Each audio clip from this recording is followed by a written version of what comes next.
So yeah, we finally come into day 4. Welcome, everyone. It has been a very hectic past couple days.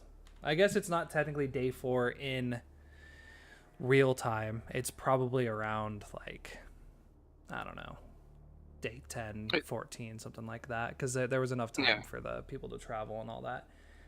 It's just Mhm. our, from what we've seen, our day 4. It'd be like episode 4, I guess, if we were watching an HBO series on this. But anyways, it starts off still clear. The clouds are still back behind the peaks.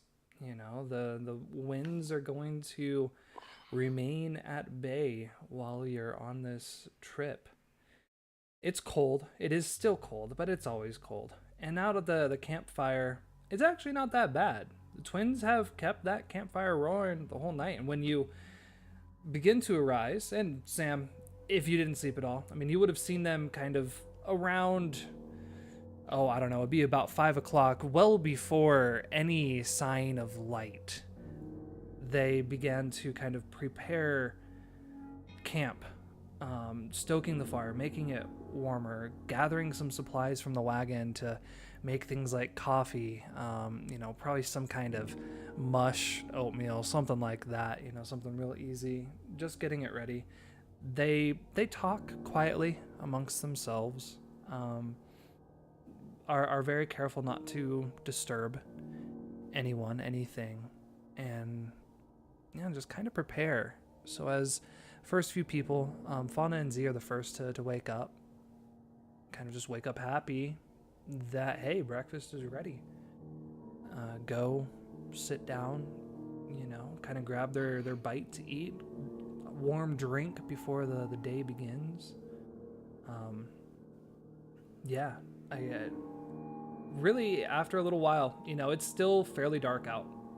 The sun's not gonna rise till 8 or 9 in the morning, but you all are used to that, and the campfire's giving off more than enough light, so you all begin to awaken, or prepare for the day.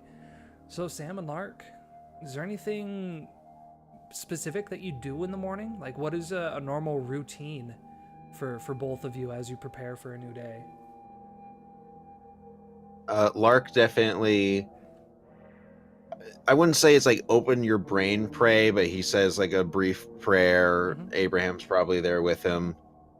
Uh, they gather their things as they have many times. They double check, make sure that they aren't leaving anything behind.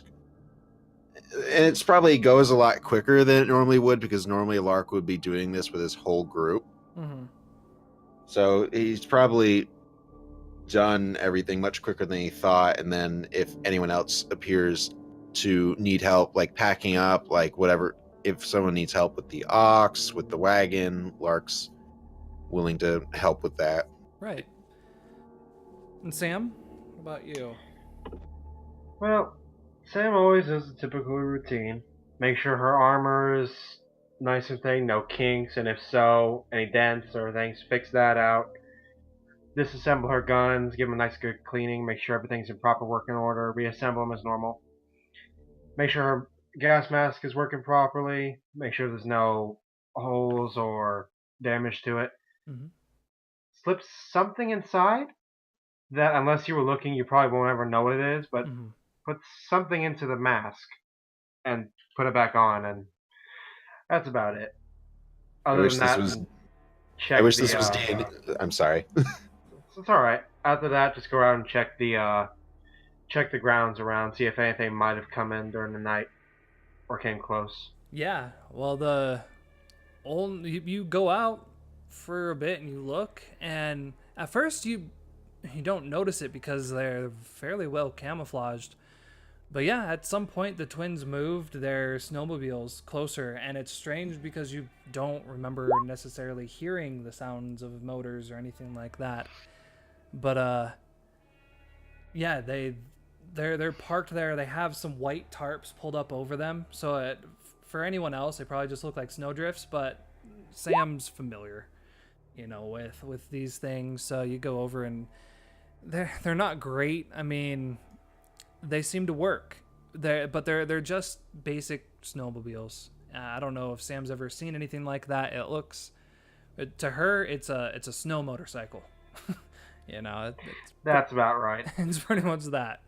Um, but yeah, I mean, basically throughout the morning, everyone just goes about. Fauna and Z specifically, they're really quick knowing how to organize, pack everything up, make sure all of the, you know, canteens are filled with water, clean up all of the food stuff, douse the fire, make sure the oxen is safe.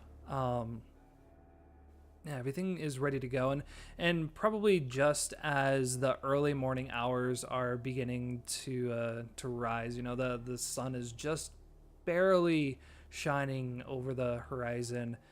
The snowmobiles are brought in. The wagon is attached by rope to one of them. To you, Lark, that probably looks really strange. Like, how's that gonna work? But the twins seem to know what they're doing. And then everyone begins to kind of select where they're going to ride the rest of the journey. So there's room now on the wagon, because now we're not going to be weighing the oxen down. Old Man Peters basically said anybody wants to hop on here, just be careful of the merchandise. You can do that. You can ride on the back of one of the snowmobiles if you wish. Where did the two of you go? What vehicle do you find yourself attaching to? Lark will probably just get on the wagon because that's kind of where he's been this whole trip. Mm-hmm. But he'll invite Abraham to climb up with him as well. Sam's probably going to take the vehicle furthest to the back, just to watch in case anything, like, I don't know, giant glowing spooky spiders of who knows what, or shadowy beast thingies that do who knows what. Mm-hmm. Yeah, it sounds like you probably hop on like one of the snowmobiles. Careful not to poke them in front of you. They just kind of welcome you on, kind of give you the directions of how to hang on, kind of the expectations of the vehicle, just as you would someone getting on a motorcycle for the first time. And they don't seem to be someone that really wants to have a conversation. They like you've noticed, they're on a job, and there's not a lot of reason to talk when you're working. So he has no problem with that. Yeah, everybody. Oh my God. Sam is totally that person that like gets in the Uber, drives the entire way of silence. Uber leaves, gets on the app, five stars. Mm-hmm. Exactly. Oh, that's so Sam. Everyone begins to head off. The one attached to the wagon starts off slow. The twin that's directing it, and I think Look is probably on the back of that snowmobile. They seem to try to gauge what's the handling going to be like, but with really no time, they have the thing up to pretty good speed. Probably at least double, maybe even triple what the oxen was able to do. The one that you're on, Sam, just kind of trails behind, making sure every once in a while it'll kind of cut off to a side. It seems like they might be familiar of a few areas where there could be ice, rocks, anything like that. And they're just looking out, making sure that none of that stuff is going to cause the wagon to break a wheel or anything. After another probably 2 hours or so, you begin to make your way into this valley, and the space becomes a bit more clear, but you can see off in the distance this hill, and you start to see man-made structures nearby, and you begin to pull fairly close, and you can see that there's a trail that cuts its way kind of up this hill, no more than maybe 8 feet wide, and it leads to maybe a 20-foot tall, wide cave going in to this hill. There's a glowing blue coming from the cave, and you can see all the the icicles forming down over it, almost like the mouth of some kind of beast with these sharp fangs. There's a cable car, maybe large enough for about 4 people, that's resting down at the bottom, but it's off the rail and looks pretty rusted. It's kind of sitting on a platform that doesn't look all that well used. The twin with the wagon pulls the wagon right up to the edge of the hill, gets off and begins to unhatch, and the one that you're on, Sam, pulls over by this cable car and goes to stop, kind of hops off, begins to go over and help the other with unhatching the wagon, and eventually they'll pull old Peter aside, and you can take a moment to look around, but you'll probably overhear they just say, well, yeah, I would say both of you overhear that they have people that'll come and help bring all of the goods up. Once everything's unloaded, then the emissary will be taken to speak with Princey. But in order to enter, everyone must disarm. They are okay with those that are armed kind of staying outside of the cave, but to gain entrance into the cave, you need to leave your weapons here. Upon hearing that, Sam immediately turns a full 180 and just walks right back out. Right. Nope. So that ain't happening. you take a position down, at the base, down by the snowmobiles, by the cable car. Luke does as well. He's not about to give up his bow. There's no reason for that. He and Old Man Peter have the conversation, and Peter doesn't really care anything other than the shotgun that's on the bench, so he's fine. And then his workers have no reason to be armed. Sorry about the train about to go by. We don't have a fun roller for that yet. It's actually the first time we've had one for a while. Maybe the first time we've actually had one while we're playing. Yeah. Yeah, this is the first time, I think. Even prior to your time, Star, like Stilts, I think you mentioned it when we first started playing, but like never heard it. Yeah. One of the twins makes their way up the hill, and it's a pretty good walk. Like, for someone like Lark that's used to hiking, it's no big deal. But for Old Man Lark. Peter, oh boy, he's going up and he's not coming down for a while. He has to stop, take a few breaths, trying to hold on this old rusty rail that you probably shouldn't be holding on to. That thing might snap off and fall over at any point. But he gets himself up there, and a few other people begin to make their way out of the cave. Men, women, young adults, maybe even a few teenagers. They all are wearing white, but these ones, they don't have their face covered. And it's hard to look away from them, as they're all deformed. Bulging eyes, missing a nose, ears misshapen, their jaw crooked. Some of them appear to have deep, fur, not hair, on their faces.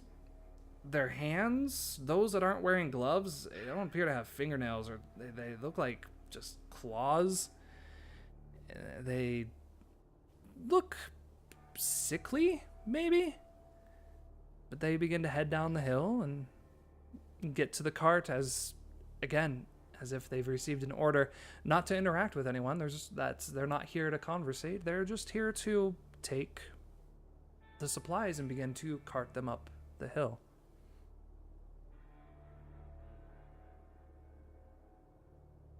Yeah, Lark definitely looking around at that with just the biggest "what the hell is happening" look on his face. Yeah. So this is so far very much not what he expected and was ready for. Are the twins still nearby? They are. They basically are. It doesn't seem like they have any interest of going up. Right now, they're making sure no one tries to head up the ramp with any weapons. So they've let Old Man Peter through. Fauna and Z have gone through. You did see that they did a search. It wasn't full like police search. They're not patting them down, but just kind of lift your coat, make sure there's nothing hiding. Um, yeah. So primarily, they're kind of just standing overseeing the operation. One of them's making sure that the correct supplies are going up at the correct time. The other is, again, just making sure anyone that wants to go up, they're going to be searched. All right, so Lark will approach, and as he does, he will take both his and Abraham's knives out of his robe, Mm-hmm. just and have them in his hands to present them like, yeah, this is it. This is all I got. Yeah, the twin nods. We will keep these safe. He motions to, it honestly looks like one of those work boxes where you got all the wires for the lights and all that. You kind of see on the side of the road that's sitting there, but he has it open, and inside he's just put any weapons that anyone's handed to him in there. Kind of a secure location. He takes your knives and places them in there, kind of closes the box. And if you would like, the grandmother will meet you at the top. She'll make sure to guide your way. Lark kind of cocks his head at that a little bit and just says, "The grandmother. I was told I was meeting with a man named Princey. Is Ah, yes. Father Prince, he will meet you inside. Grandmother welcomes all of our guests. We're all family here. I see. Certainly a good way to live among your fellow." Looking at all the deformed, creepy children-like things. Mhm. Man? Question mark.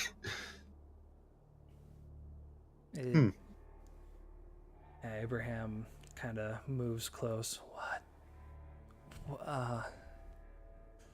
Yeah. Maybe. Okay. This is some. We got some things to tell to the group when we get back, don't we? No, hi. Yep. Good work. Kind of. Few of them stray a bit too close and tries not to offend. Yeah,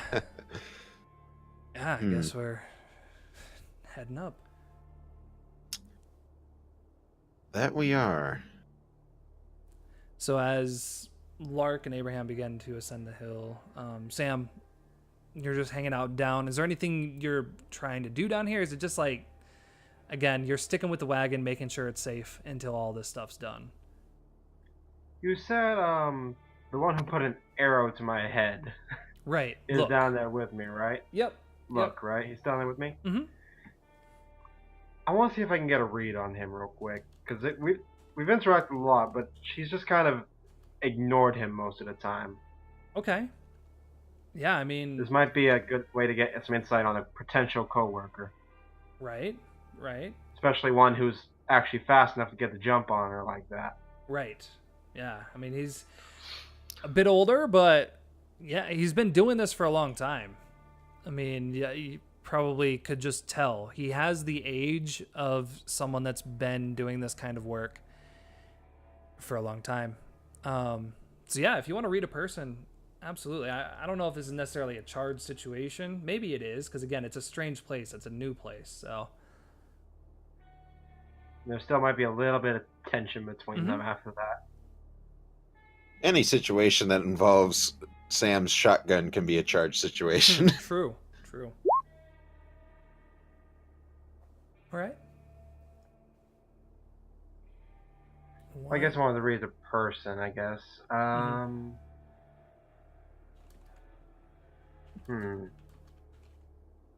If I had to say, what does he wish that I would do in these situations?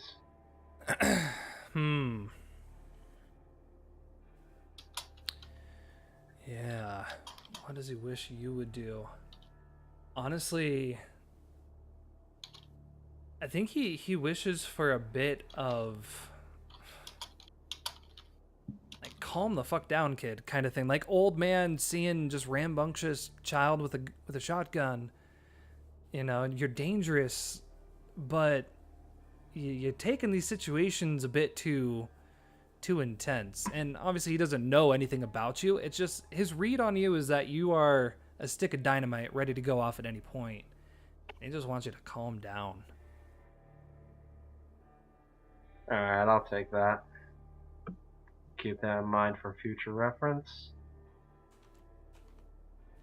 And, let's see, other than that, she's already apologized. Well, the best way Sam can apologize. Apologized, air quotes. Yeah, apologized, air quotes. She did of Sam as best she could. Actually, she's gonna look over those snowmobiles. Because it's been a while since you've seen an actually working vehicle aside from the one she rode in on. Right. Because even though they're on the home front, there aren't too many vehicles out there. Because, well, if you're on the home front, you don't need to move very much. No, there's not. Yeah, you actually see that the ones that are active, they're not the only ones down here. Like you take a bit of time to look around, and behind kind of this structure, this landing platform for the cable car, it seems they have about 3 total snowmobiles. Most of them, they seem in working condition. A few scavenged parts. You don't see any rust. Like they definitely seem to be well maintained. But yeah, basically, if we were looking at it from our point of view, it kind of looks like they found them from maybe a ranger station or something like that. And it's possible that maybe that's what this was. There's also a 4-wheeler back there, but the 4-wheeler, you just see the tires. It's covered up again with one of those white tarps, and that might be something you're more familiar with, like from that is something she's definitely familiar with.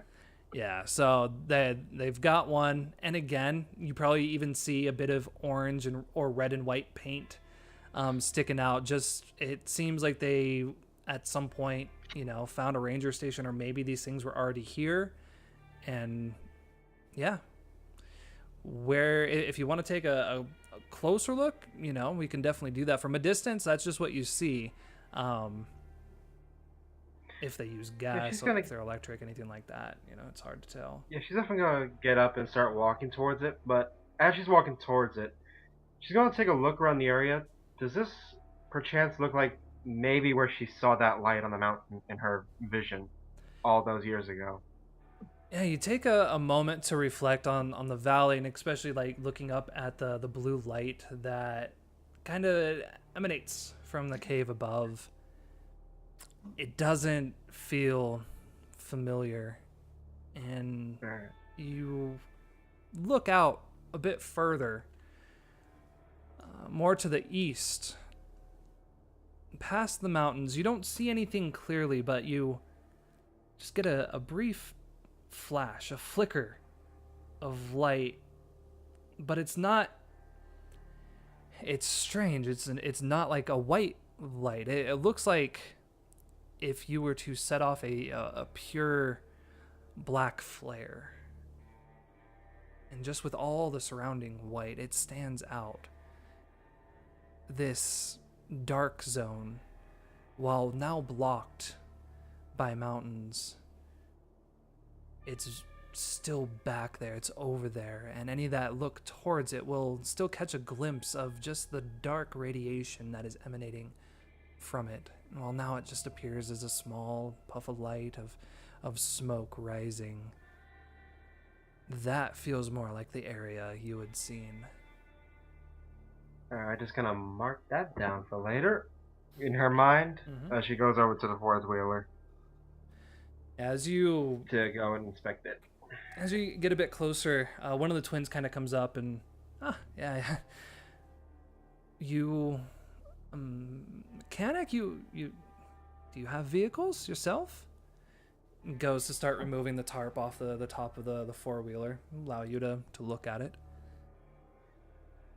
Well, actually, fun fact, Sam was the grease monkey back in her gang. And she might have taken something with her after she got removed from the gang. Something she had set aside just in case she ever went down. So she knows a thing or two about these vehicles. Is she the best driver of them? No. But she knows how they function, how they work. Is that what you tell them? It's she pretty much gives off that impression after Right. looking at it and says, "I know a thing or two." That I don't mean to be a bother. This one, squirrel. Well, it's not as squirrely as we need it to be. And he goes to lift up the seat to kind of show the engine down below. There's just, we can get it to start, but it dies. Okay, sorry. Just heard the creepiest sound ever. They sound like somebody was about to bust through my fucking window. Ugh. One sec. Yep, take it.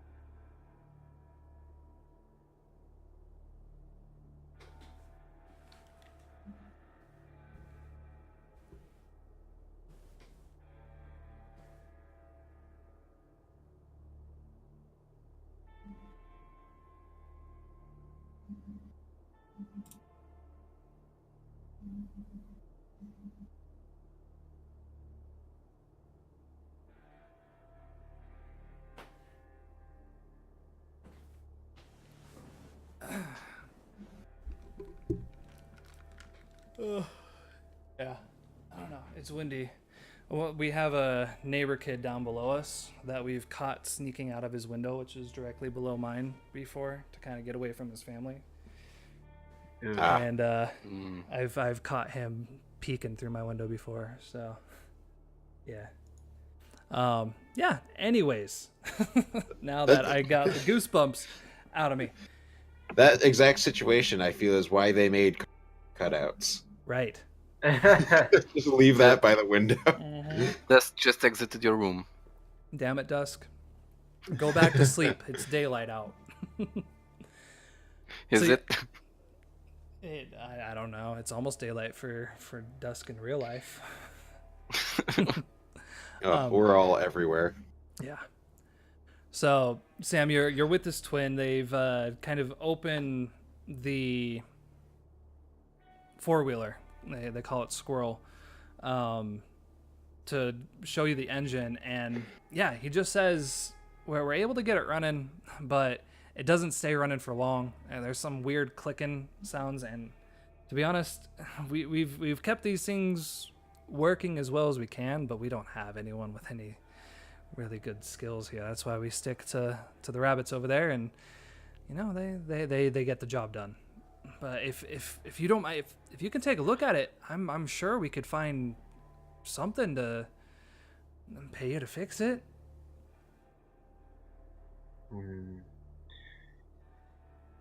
She takes a quick glance around the area again. Something clicks in her head. She's like, I suppose I can take a look. And as she's going to go down to examine the engine, she's not exactly going to read a situation of why it's broken. She's actually going to open her mind back to the weird, back to the maelstrom. Right. Are you opening on kind of this vehicle? Yes, of Absolutely. why this thing is quite working. Because she never really... She wasn't a mechanic per se. Mm-hmm. She was a grease monkey. And everything just kind of worked with her when she touched it. Yeah, that sounds good.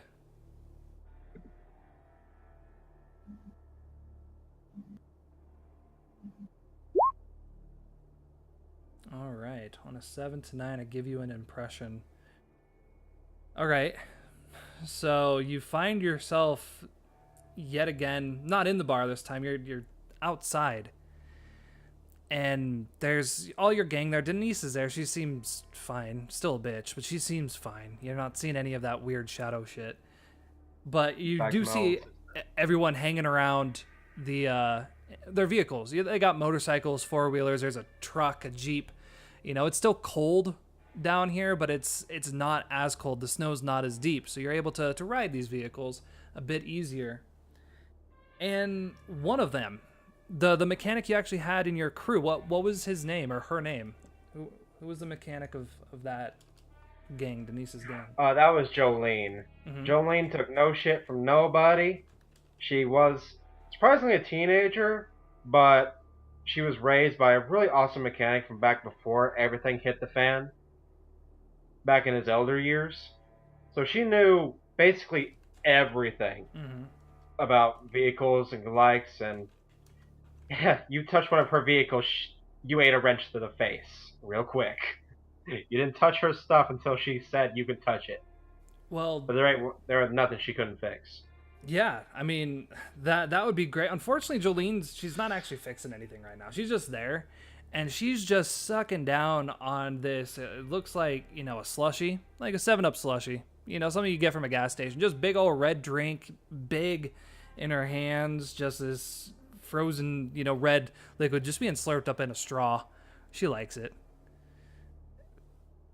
That's about right. Yep, that's pretty much what you see right now. Just standing outside the bar, all your boys there, motorcycles, and Jolene's just sucking down on a nice drink.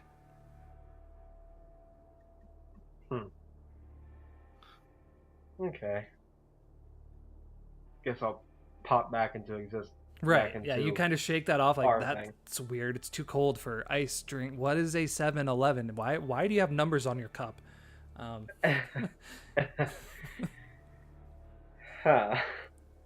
Okay. There's many things. Can I check the transmission real quick? Sure. I mean, you have access to it, and I am not a mechanic myself, so I'm just gonna say where to find this stuff. Yeah, you open it. There's definitely fluid in it, but it's a bit chunky. This might be a problem right here. At least one of them. And gonna crawl out from underneath because as best she can and goes, your transmission's kind of, well, you don't really have good fluid for it, do you? They look down. What they need? Fluid, like water or those other ones. And he points to the snowmobiles. I guess they run from the I don't know. They just run. I've never had to put liquid in them before. You're just gonna get this long sigh.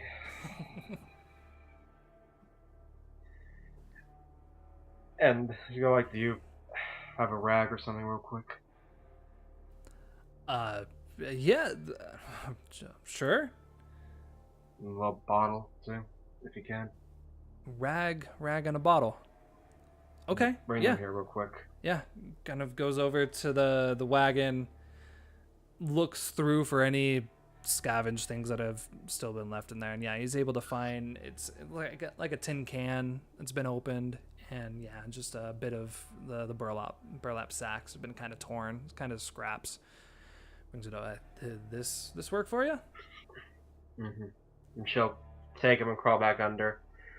She's gonna swipe off some of the chunky transmission fluid and try and get it into the bottle, along with some fresh ones that's not quite so chunky, and dab that on the rag as well before coming out and say, "Do you have anything that's fluid like this?" And holds up the bottle just to show them.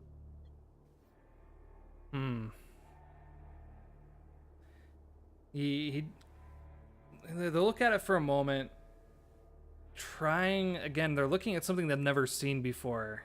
They've seen like goo and all of that. You know what? I can go check supplies. Maybe someone has something.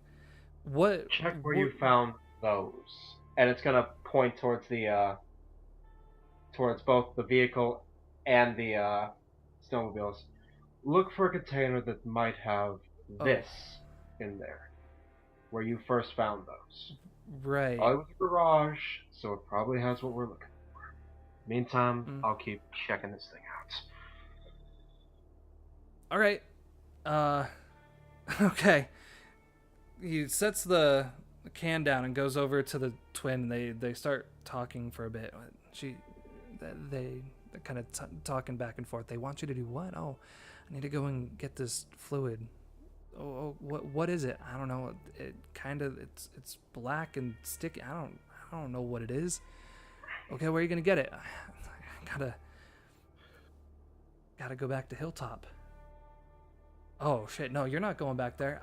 I don't. Do we want the squirrel to work or not? Not if you gotta go to Hilltop for it. No, it's fine. We were just there not Just long gonna ago. poke her head out from underneath. What the fuck is Hilltop? Oh, that's where we found all this. It's up there, and they point back towards the top of a hill, kind of off in the distance. And yeah, you can kind of maybe see what looks like, again, just a ranger's watchtower, but it's up there. It's like past a bit of forest, a bit of trees, and up on top of this fairly pointy, snow-covered hill, you might see just a very small glimpse of like the brown outline of a ranger outpost station. Might have it. Alright, so just gonna say, you know what? Hold up on that. I'll go up there myself after I'm done here. Oh, yeah, that. I don't think you should do that. We all think a lot of things. You want this to work or not?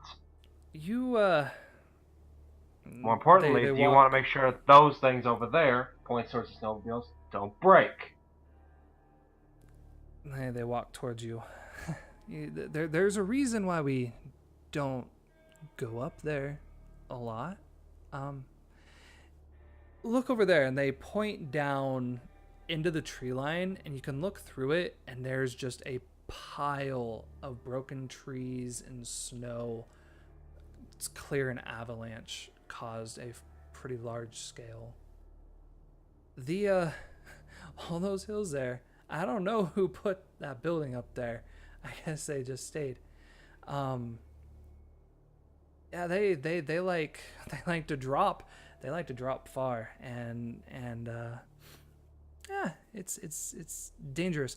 I we know kind of the safe path, but it's been snowing a lot lately. So and I don't think it's safe for someone that's never been up there to go up there.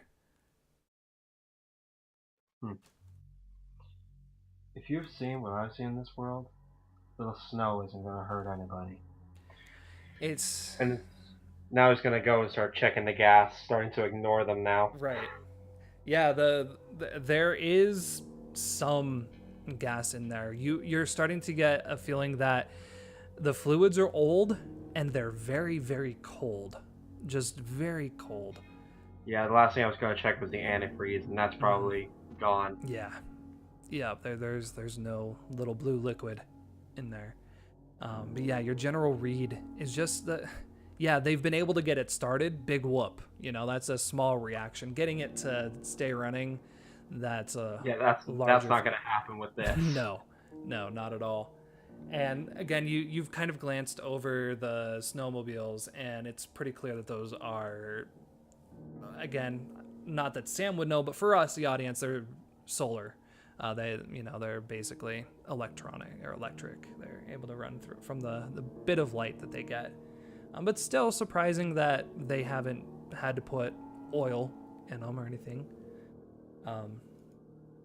Yeah, no, I think as you kind of ignore them, like they go back to kind of bickering. Should we just go?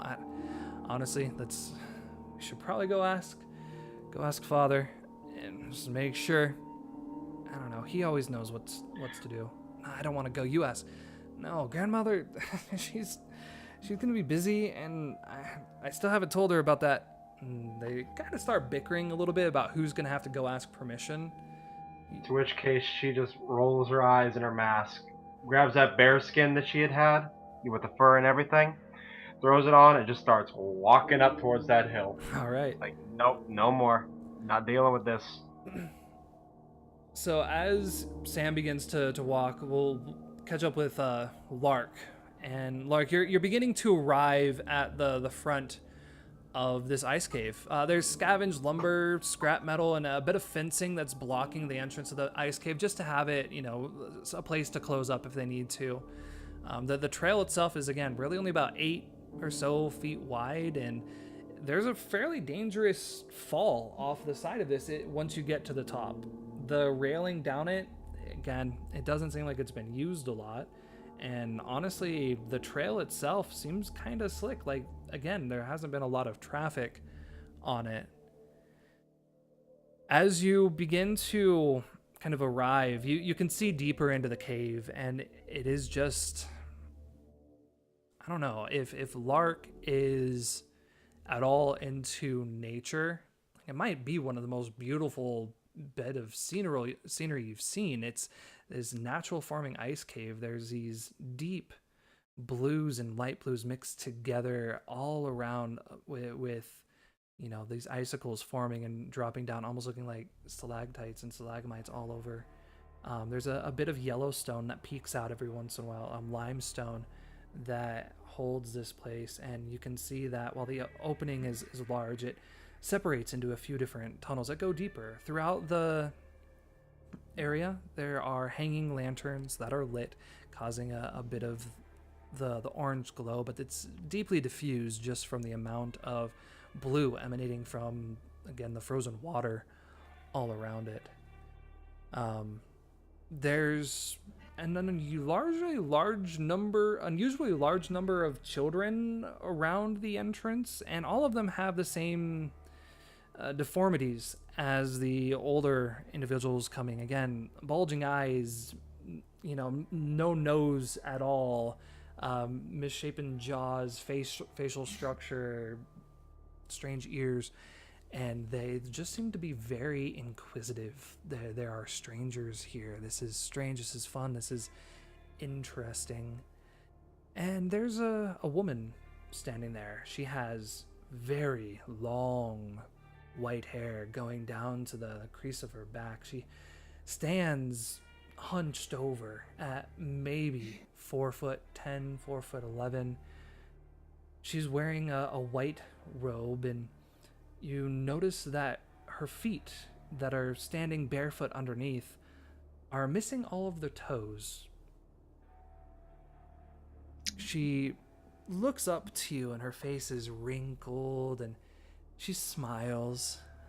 "Ah, you must be the ones here to see my son, Mr. Peter." Points to Peter, who's kind of back, making sure all the stuff's away. "Mentioned, you have been sent from the castle to talk about a trade. Is that right?" Yes, I was sent by the Emperor here on such a task. Are you the grandmother I've heard about? "Oh, I am." And she goes to reach out and clasp your hand. Lark will allow it. As she does this, you notice she closes her eyes, and it seems like she's trying to read you, your aura, your person. There's definitely, you have that feeling that she's taking a moment to look deeper into. I will counter read. Okay. Absolutely. Go You ahead. activated my trap cards. My no modifier trap card, so Mhm. entity don't fail me now. Ooh. Okay. Hey, at least you roll better than your last counter read. Yeah. All right. What are your questions? Okay. Okay, what does this character intend to do? I guess will be my first question.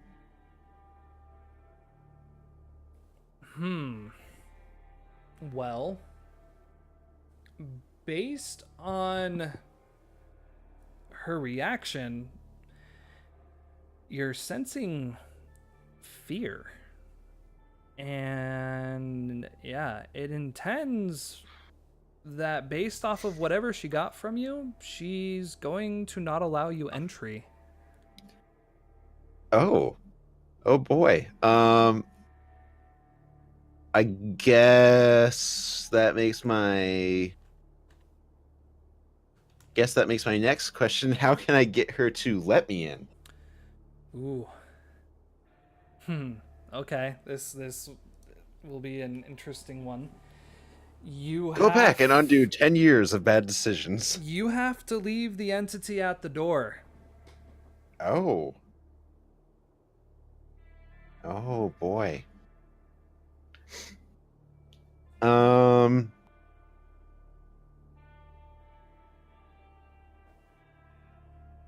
Oh god. So let's see for my third question. I guess I'll ask, what does this character wish I'd do? Um as yeah, as she opens her eyes, you can see that they're pale gray, and it's as if she was looking at the nightmare that has haunted her dreams for the past 90 years.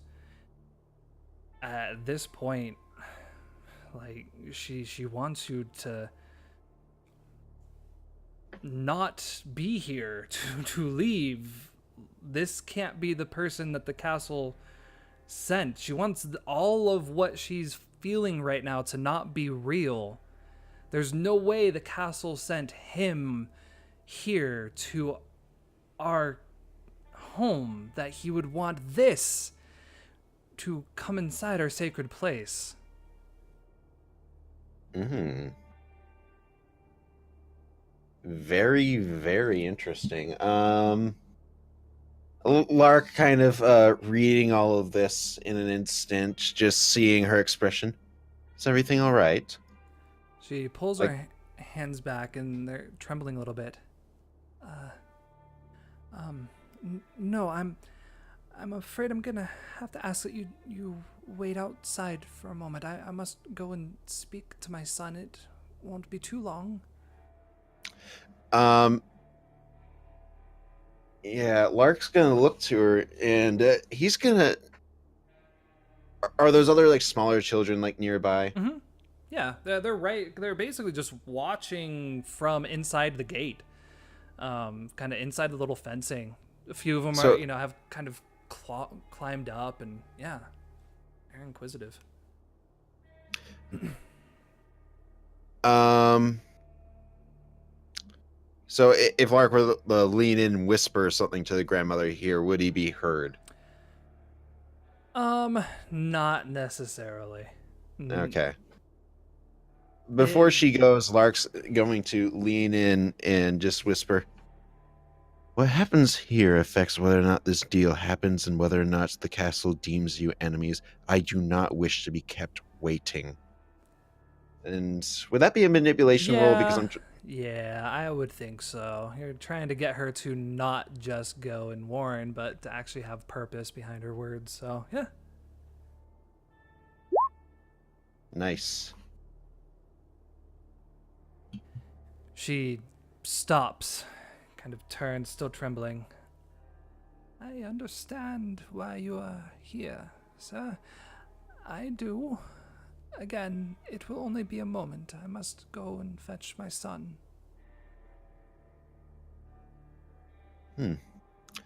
See that you do most haste. I will, of course. Children, come with me. She begins to walk, and all the kids begin to kind of follow her like, a duck leading its ducklings. Is Abraham still with me? He is, and he's looking around like, what is going on? What's the deal? Lark is going to grab Abraham, pull him in, and whisper, "It appears the entity is not welcome here. I don't like this, and I don't like this one bit. I want you to go back, warn Sam. Let her know that she should be on her guard." Yeah. No shit. Should I? Do I need my knife? Kind of like motions to the. Oh shit! You don't have that. Wait. Do you need your knife? I will be fine. Are you sure? He kind of looks down the hill, and he probably sees like the two twins still arguing. And Lark just hugs him like a bit closer. "I did not need my knife to defeat those Ashtowners. I do not need my knife now. It is a luxury, not a necessity." Right. Yep. And kind of says, "Oh shit," as he actually sees Sam heading off in a different direction as he's coming down the hill. Starts trying to run down the hill to catch up. Yeah, I think with this we transition over to the castle, and you are awoken, Dusk, by loud noises, pounding at both of the doors, like someone's just kicking it, beating it, slamming both of the locked barred doors.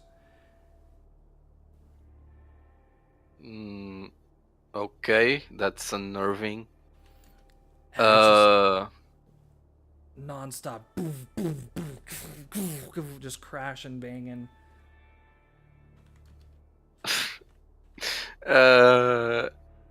I'm going to try and peek from the from the window of the shack. Right. So yeah, you find a way to look outside. There's about 10 individuals. They all appear like a bunch of the Portum folk standing. 2 of them are just banging away. It seems the rest of them are just looking, like on surveillance around the area. You peek up to the walls.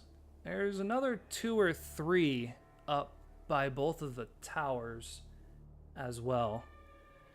It appears that this Portum crew has this storage area surrounded. Yeah, my money is still on Dusk. I'm going to read the stitch. Absolutely. Yeah, I think this is this is a charged situation. God damn it. I'm going to get shot again. All right. That's a tough one. So I think honestly, it's yeah. You start to hear yelling, basically cursing at the Winter's Wraith. "Fuck you, spirit. Come out and haunt me, ghost. Demon, come and try." Like, they're trying to agitate, in their mind, a ghost. But this is starting to pull the attention of a lot of the civilians in the area. And the people that were starting in the market, like, they're hearing this commotion. The crowd is beginning to grow. First, it was maybe, just about 20 of the Portum men. But now there's 5 or 6 civilians, maybe another 5 or so about to come in. This crowd is starting to grow, and the name of the Winter Wraith is being loudly cursed for all to hear.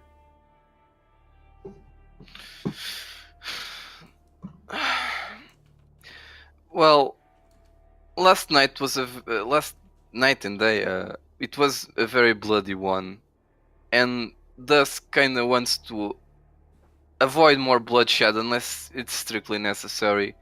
Right. So she knows that the Emperor's men will probably come down and just try to control the situation, Mhm. or at least she hopes they will. So she just stands around a bit, observing. Right. Yeah, you take some time to listen, and like you notice that the things that they're cursing you at, the sounds, the scares, there's nothing concrete about what exactly they're blaming the wraith for. There's just it's kind of this location, the bad juju, something like that. And maybe for a moment like it makes you feel again good because you've taken back on that mythos, and all these strangers again they're trying to scare a ghost, so maybe you laugh at that a little bit knowing what you've done to so many of them. But that laugh begins to fade as you see the legate, Ace, Monk, Doghead, a few of the Emperor's men arrive.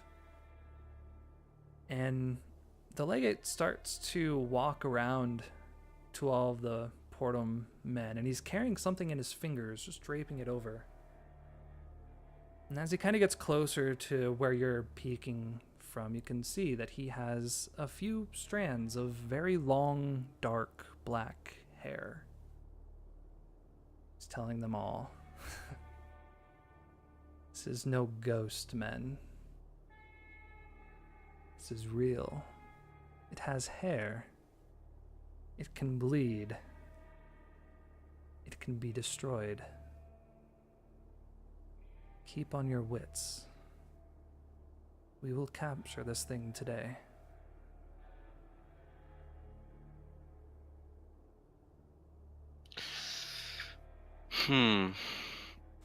Okay, that is more concerning.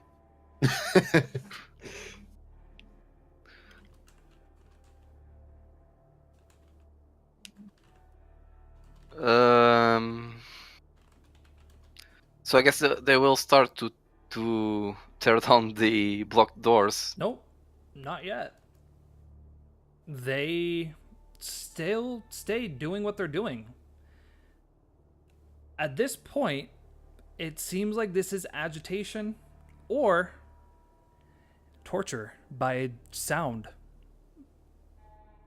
In the same way the old creepy dude from Mr. Drag situation may have informed them that, well, let's start with loud noises and go from there.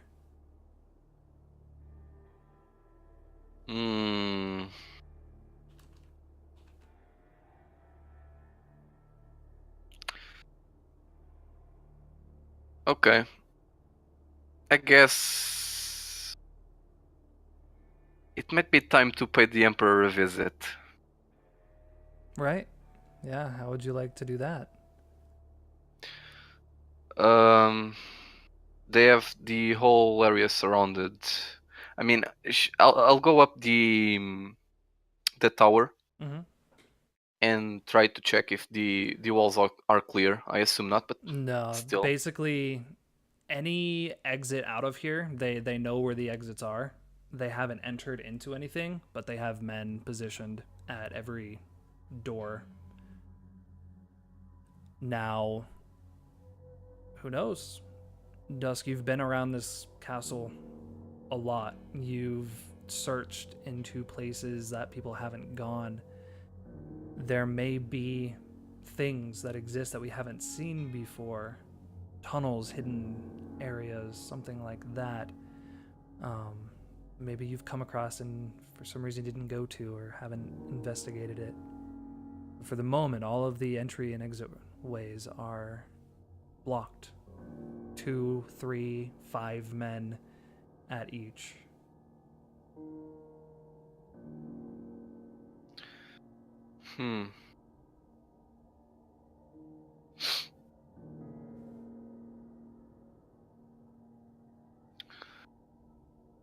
Okay. Can I roll anything to try and see if I can remember one of those places where I can just pass through unnoticed? Yeah. I think that sounds like maybe opening your mind a bit Oh, okay. to see how you're getting out of the situation, to basically find your opening to touch into your memory. Okay. Okay. So you begin to search through all of your memory, and you're not coming across a lot of tunnels. It's like you're scurrying around as a rat, and you keep looking and looking and looking, trying to find a place. The only thing that keeps calling to you, no matter how many walls you search or how many things you look for, is the castle that Lark is in and the group of people that are within it. I haven't been able to find a tunnel, but they might be your way out.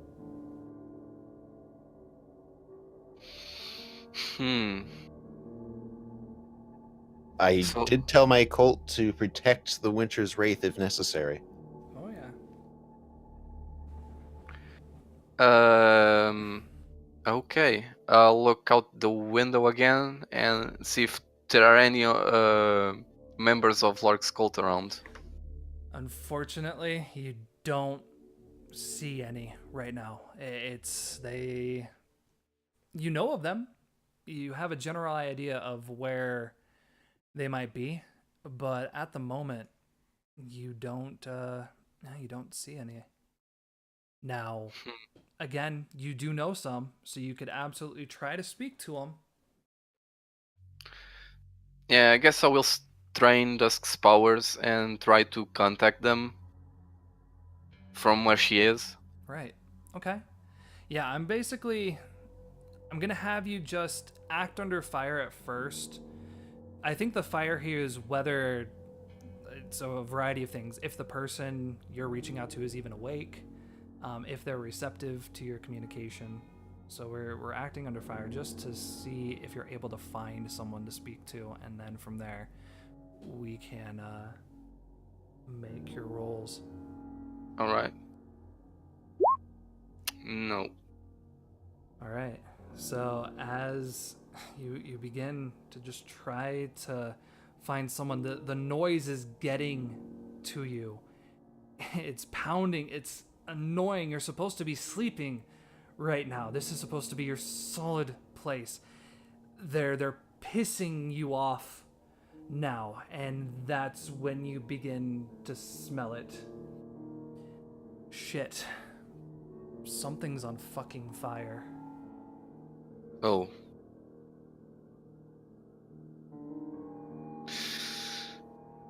Yeah. Time to run up the tower. Awesome. Yeah, as you begin to... Are you... Basically, is there a specific tower you're trying to get to, or is there a specific place you're trying to get to? I'm trying to get to the top of the tower, top, but yeah. I do make sure if there's anyone there. I know she can likely get out from the top, so... Right. Yeah, basically, you begin to run, and you notice that the smoke is coming in from the outside of the door. You run past and you begin to spiral your way up, getting to the top, looking. There's no one at the top of the tower, but as you ran past those stairs, there was definitely someone outside of that door that leads to the walls. You get up maybe an extra 15, 20 feet above that, and you look down, and they are beginning to set the doors ablaze, and you hear a crash as one of the windows into the storage is broken, and they begin to toss oil lanterns within. Within just a few seconds, you can start to feel the heat radiating up through the tower, still within the storage itself. But yeah, it's no longer just sound now. They're trying to flush you out with flames. Okay. So from up the tower, can I try again to reach out to one of Lark's cult members? Yeah, absolutely. I would say at this point, You can look out over the tower and you can see the church, and it's far away. So you can definitely, you're kind of just reaching out in that general direction, just hoping someone's there. Go ahead and roll your whistling winds, and then depending on your roll, we'll kind of see who is receptive. Absolutely. Yeah, well, with a 14, I mean, there's really only one person that can you're reaching to, and that's Rourke. And you've already encountered him. You know, he found you back behind the church, and while he knew he wasn't supposed to contact you, he still did. Very fatherly. So you just feel the connection to this wise person, but you also feel the presence of the entity within him. You feel those whispers on the edge of his mind. You know that you have power over him, that you are able to speak to him, but you also know that this person is attached to this thing that's just been fucking with you lately. Well, she did manage to wrestle it out of the Medica's control. Right? Actually, no, she managed to wrestle the Medic out of its control. So Right. she's going to try that with Rourke. Right now, it's not blocking. Like, you just feel it there. It's kind of like he hasn't bathed for a while. Like, he has that smell. It's not trying to impede you right now. So are you trying, I guess, with this, right, with your whistling winds, what is the message you send to him?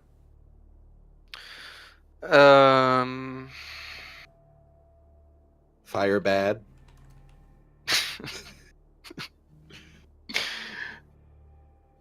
So she's going to tell him to create a commotion that would attract the attention of everyone, or almost everyone in the castle. Oh God. Oh no. Okay. Yeah. All right. You know what, Lark? I don't often do this with NPCs, but you know the state of your cult right now. The fact they have one of their members locked away. There's been a lot of blood. You know, they're in surplus. They're trying to get new growth, all this kind of stuff. And Rourke, he is your right hand man. So, yeah, I'm just gonna ask you then. What is it you would expect Rourke to do in this scenario? What would be the distraction he would cause?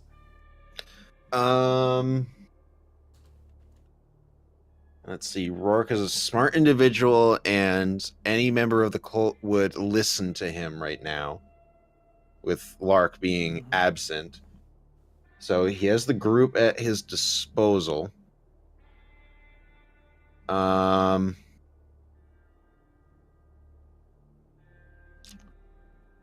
Let's see.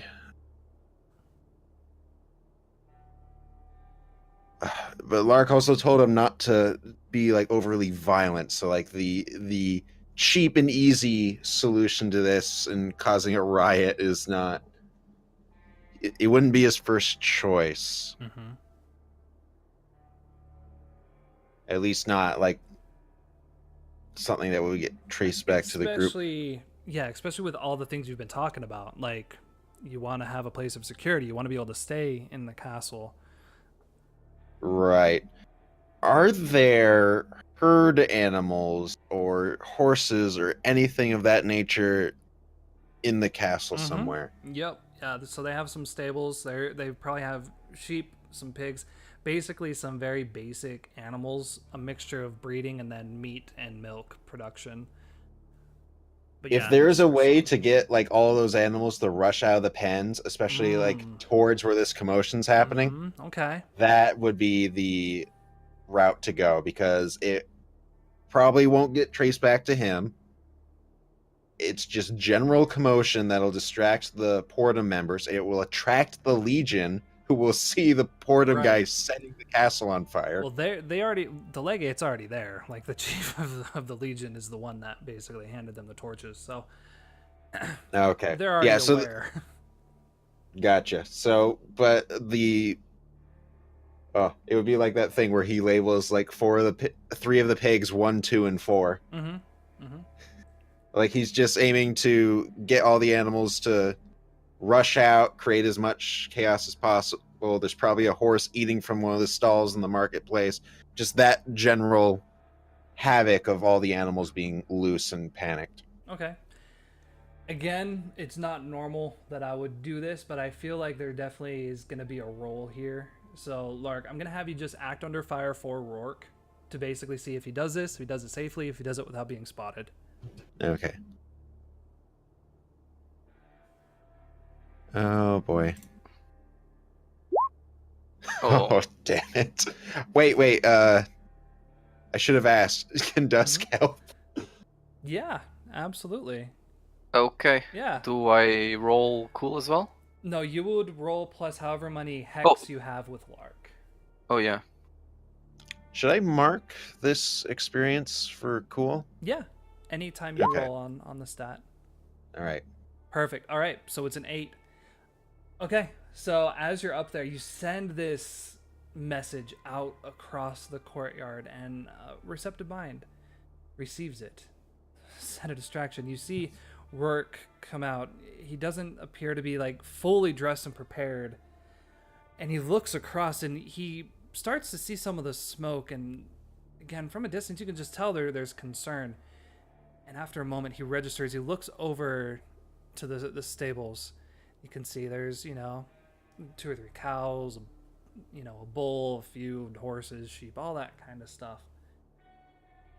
And he quickly sneaks his way over, takes the latch, begins to pull it up and out of the way. He goes and he picks up something, probably a rock, and there's a stone wall back behind them, and he just chucks it as hard as he can. It hits with a loud clang up against the stone, and that sound sets all of his animals into a bolt, and they start running out into the courtyard, and the bull begins charging and charging, and people begin to run, scattering, not knowing what's happened. He runs, gets back into the church, maybe watching through a window. He has to watch in horror as unfortunately a few children step out at just the wrong time Oh no. Oh no. and get absolutely rocked by the bull as it just goes charging through. This could work in my favor Absolutely, the later. Chaos. Oh, it worked. It worked because now there are families screaming out in horror. Their children are hurt, and there's bulls running wild, and everything's going crazy. And you know what? Hey, we already set it on fire. Like, well, it's already burning.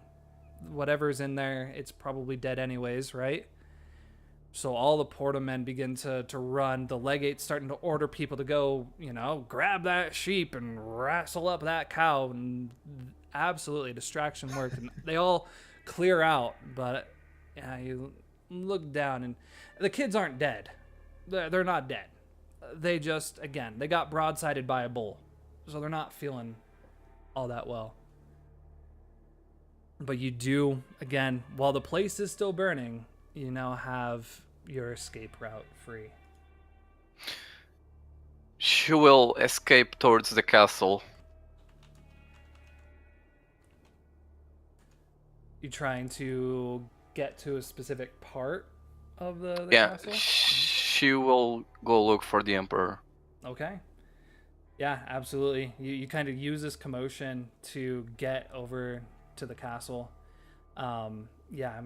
We'll kind of transition back as you're kind of making your way over there. As Sam, you're starting to trudge your way. Kind of fuck these twins and their bullshit. I'm just gonna go do the job myself. When you hear someone like panting and trying to run up behind you, Sam, hey, stop. Just gonna slightly pause Yeah, and turn to see the half pint. Yeah, you see Abraham, like he runs, and as soon as you stop, he like stops for a moment, hunches over, trying to breathe. Where are you going? Lark. I don't know. Lark's got a bad feeling about this place. He's not feeling welcome here. If you know what I mean. Well, Told he me has to. dancing shadows. I doubt he's welcome many places. Really, a second one? Second train? Come Come on with this. We never didn't get so many for the longest time. Now we get 2. Yeah. It's the Two for one entity special. telling Sam to board the train to Shadowvale. No. Yeah, I think with that, like, Abraham definitely has to take a moment to figure out how to respond because you definitely offended him. And he also knows that basically the person that is kind of keeping him alive in a lot of ways said that he had to come deal and basically do that. So he like shoves it off. He feels like there's a danger here, all right? You're being paid to protect. You can't be wandering off. And he like starts to get an ego about him. Immediately, as soon as Sam sees that ego, she just thrusts at him like, "You what?" Yeah, he Doesn't say anything, but just like jolts forward, like, "You want to try me, bitch?" he stumbles back. Okay, look. No attitude, or else I'd lay you right the fuck out in that snow. Look, I get it. We had there's you've seen the people here. They're not right. They're not like us. That's correct. They don't like what's up there. And she points towards the hill. Up there might be able to get us some more supplies and something that these people don't like. So if we have that, the danger suddenly turns to them, doesn't it? They're hiding something. It's up there, away from the thing letting y'all in. And if I play my cards right, I can get that, and points towards the four-wheeler, up and running. Look, fine, I guess. Go do what you gotta. I don't even know what's going. Lark's acting all weird. I don't know. He says that our kind isn't welcome here.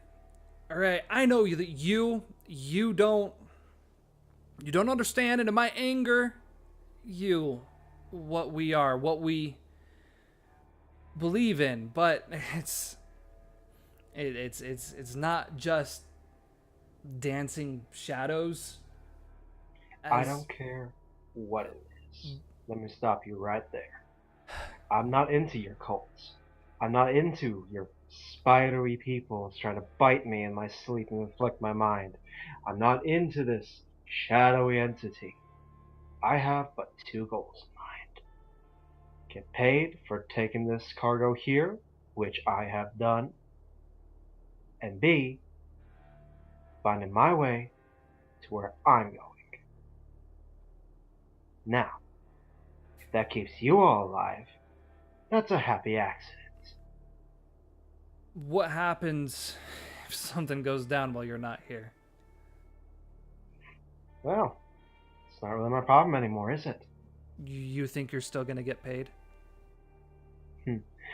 Trust me, if I find what I'm looking for up there, this is just a bonus. And she looks up towards the hill. If I find what I'm looking for up there, she'll be back up and running again, and I'll be having a jolly good time. Yeah, with that, just everyone's kind of holds his tongue. All right, I guess see you soon. Mm-hmm. turns. Go back and- to your master, boy. And just starts going back up the cliff, back up towards the hill. Oh boy. Yeah. No, he walks like past a tree and he punches that tree hard. Like it is so hard for Abraham right now. But he has restraint barely. And begins to Is obligated by my orders to do so. Yep. Yeah. Like you probably Granted, he might be dead in the snow if he tried anything. Yeah. I don't think he could take on Sam. No, I think he realizes that too. Like he's shit out of luck. You probably hear the crack like from him just punching this tree and look down and just see Abraham storming away and Sam just trudging through the trees heading up a hill. You Lark recognizes a not good situation when he sees one. right. As you kind of That's turn another reason why Sam's kind of separating herself from that occasion. Because so far from what she's hearing, only Lark and friends aren't happy here. Her boss is just fine. Okay. So, that's all that matters. Oh, Lark and friends. Well, speaking of Lark and friends, you've noticed that most of the workers, all the supplies have been brought in. Old Man Peter, Fauna, and Z, they've all been taken deeper within the caverns, and the twins are still standing, down at the bottom of the hill. After a few moments, you start to see movement. You look in, and you see a familiar person, a familiar face, the face of Princey. He has his hood up, but you've seen Princey. You know of his eye. I recognize that shape. Yeah.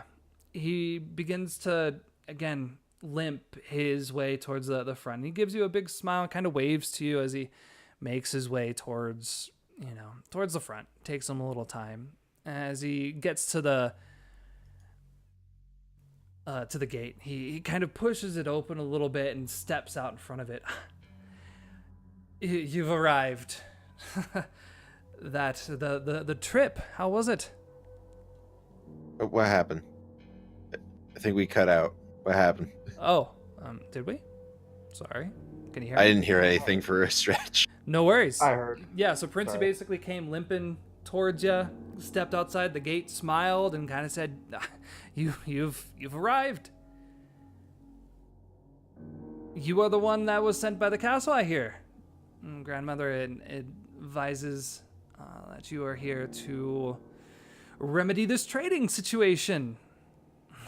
That's great. I have seen that Old Man Peter has brought supplies.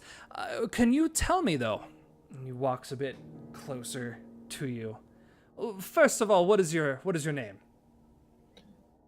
My name is Lark. Right. Lark, like the bird. Do you like to sing as well? Yes, I have that feeling about you. You do like the sound of your own voice. That is good. That is very good. Anyways, can you tell me why we were not supplied with everything that was on our order? And he goes to show you basically an order list. And yeah, there's about 10% of the things on there that didn't arrive. Is the Emperor playing games? Or did the agreement we had in place not actually be true? Well, unfortunately, the castle has fallen on harder times than some might expect. But do not worry, things are looking up. Quick flash to the castle burning, then back to Lark. Right. I'm flat out bullshitting this guy right now. I don't know why some of the stuff wasn't here. I mean, I guess I do know because the Emperor's planning on potentially committing genocide, but Yeah, yeah, I'm bullshitting him right now. He Manipulating. kind of grabs your arm, friendly. You know what? I trust you. There won't be any problem here. Not at all. This is the beginning of a beautiful relationship, is it not? Long-standing, our generations of generations will be appreciating what we have here. Isn't that right? And as he says that, he pulls his hood down to stare that third eye directly at you. Yeah. This is Uh, no grandmother staring at you now. Like, he can tell you're bullshitting him, and he's putting you on the spot. oh boy. Can I read him? Because I'm not sure Lark Yeah. would otherwise realize that he's being stared through right Yeah, now. absolutely. Okay. Oh, nice. Sharp rolls really, really paying off. Mm-hmm. Okay, so I definitely want to know what he's feeling.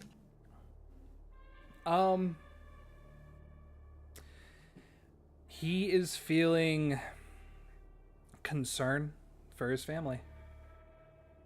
He feels like you are a danger to them. Hmm. Let's see. What does he intend to do? If you don't tell him the truth, he'll find it out anyways. Okay.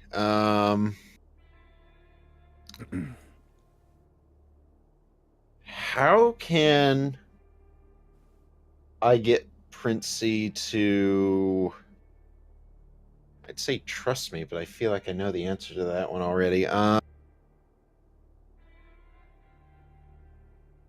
I assume just straight bullshitting him isn't going to work because as soon as Lark saw that third eye, he realized he was playing with a different animal this time. Mm-hmm.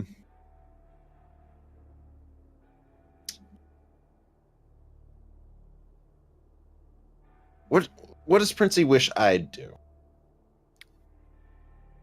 No, is it like how could I get your character to trust me?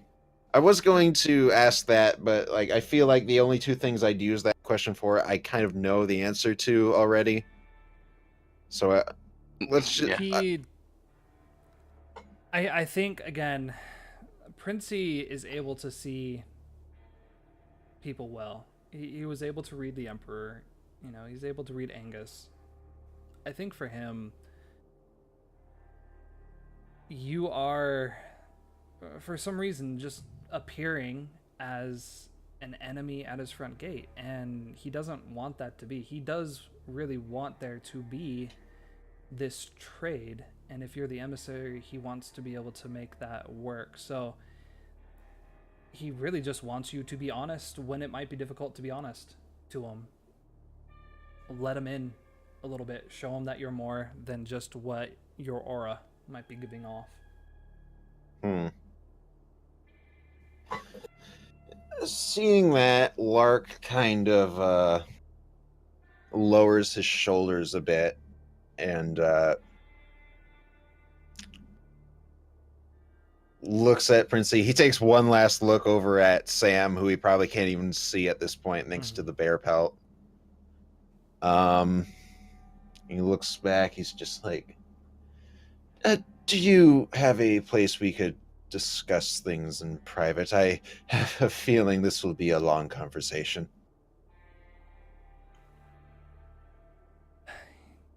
Looks over you. Of course. Smiles, pulls his hood back on. Follow me. Takes your arm and begins to lead you into the ice cavern. So you kind of enter through. You can see that there's quite a few tunnels. Some of them form naturally, some man-made. Kind of walking through the area. There's a decent amount of people in here. A lot of them kids. All of them, again, misshapen, deformed. Some fairly large areas, just open bits, and there's this natural warmth in here. Like the heat that's still within the earth is radiating, and it feels welcoming and warm. It smells clean and fresh, not stanky and smoky, like the castle. You pass through some rooms that have been made into living areas, place for storage. There's even one that appears to be some kind of farm, and all you see are just a field of mushrooms. White, gray, some spotted brown, variety of different mushrooms. The people that you walk by, they don't speak to anything. A few children have to be pulled away, a bit too inquisitive. Their mothers pull them close. And you're led deeper and deeper. Eventually you come to a room. And it feels familiar to you because as you walk inside, you realize it is a chapel. As much as your church is a chapel, this is one too. There's a pew and there are places for people to sit. And it has that aura about it. And he brings you, he sits you down, and as he begins to kind of move you in the area he would like you to sit, he places his hand right on the pocket that you hold that skull in. And he taps it, kind of looks up to you. Let's just keep that inside. What do you say? Lark kind of just looks at him for a moment and says, "This is your home. I will abide by your rules, I suppose." I don't have many. The ones I have, well, they're for the safety of my family. So, you wanted to talk. We have a place to ourselves. We won't be disturbed here. You tell me that Castle is on hard times and unable to make the shipment, that's fine. Perhaps we can make up for it. I do hope that you're able to return to the Emperor with the news that the trail was clear. Was it not? No dangers along the way, I hope. No, and that is actually something I was quite curious about. We encountered a dead bear with maggots in its neck, not unlike what I saw on the Emperor's table that night you were there. Right. Yes, the Mother's blessing. It has blown across these hills and defeated the evil that rested within. It has allowed my scouts to go out farther than we have before, to start, well, again, making this trail viable. It has been so poorly worn down over the years. I so look forward to having news of what's going on in the world. We've been so, well, shut in for such a long time.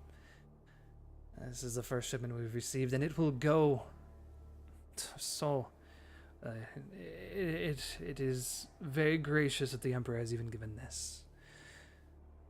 You can tell he's being a bit more open, a bit more candid. That he has, not without motive. Right. Of course, he is a man after his own interests, as you and I are. It may take different forms, but to say we are terribly different from one another is a fallacy. Well, it is more often than not those or that follows us that can be a bigger danger than those we follow. I suppose I should be straight with you then. The Emperor is preparing for war. I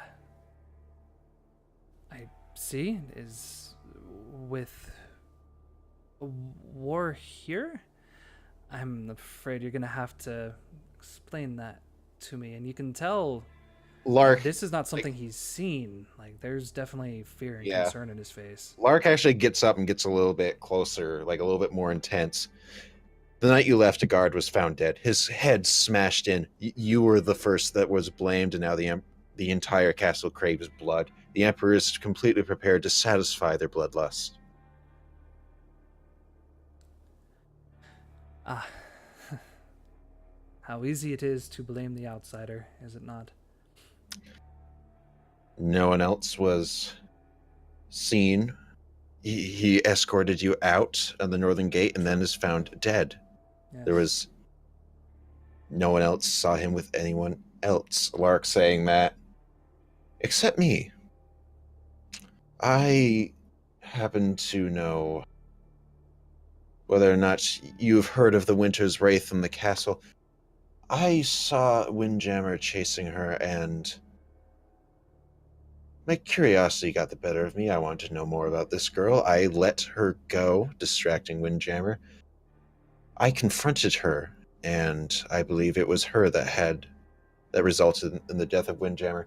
Now, I convinced the Emperor to send me on this voyage under the guise that I would scout for him and ensure his initial attack against you would be swift and successful. Frankly, I wanted to see for myself whether or not the people here deserved such a fate.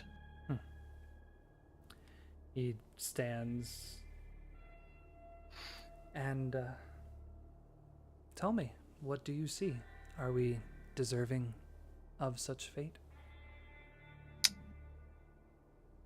Of what I am unsure. I've seen you. A cave like this, perhaps this very cave, walking into a pond of clear blue water and emerging something new. I thought that third eye of yours to be a little more than a metaphor, but I see it was meant to be taken literally. I see that the one that you follow is the one that we fear. We have all seen things of each other. We are all strange beings still living on this mortal plane, tasked with survival amongst the most damning odds.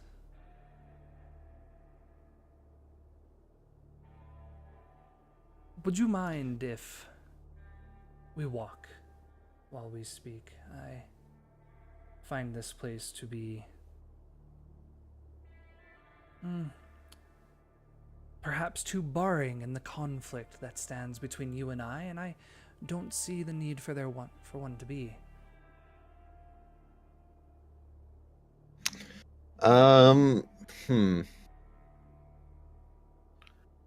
Lark's a little bit cautious of that. I'm trying to think of how Lark would handle this situation, because he's just now realizing there might be a rival deity, which is absolutely not what he was prepared for. Stand for.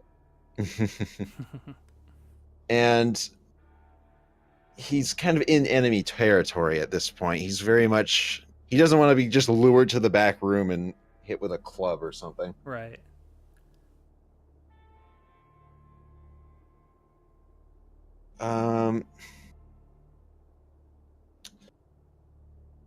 You know what? I think I know exactly what Lark's going to do in this situation. He's going to step back, move his hand in a gesture for Princey to like lead the way. Mm-hmm. But as Princey passes him, he places a hand on the back of Princey's neck and opens his brain to the psychic maelstrom. Let's do it.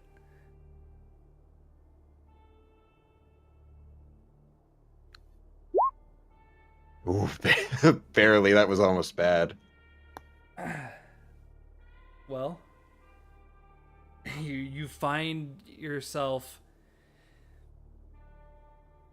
being thrust once more through that liquid, wiping your eyes away, you find yourself within this ice cavern, but it is gross. There's mold, mildew, there's decaying food and rotten stuff in the corner. You catch a group of people, and they are just covered in muck. You probably see them doing some very vile acts to one another, to things, to animals. You follow and you walk down until you get to the room that you had seen Princey once before in your vision. This room of large room full of water, this lake inside. But the lake, it just looks covered in goop, just gross. It stinks. It seems to be causing this disease, this sickness throughout the entire place.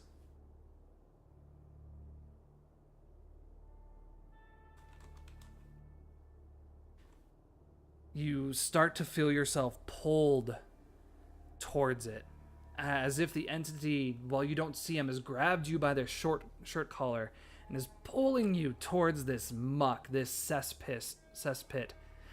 And you try to hold back. You can't hold back. You are pulled into it. And as you touch the liquid, it begins to clear. And you find yourself pulled through. And just before that sensation rips you from this prayer, you begin to see the water cleanse and begin to spread that cleanse throughout the cavern.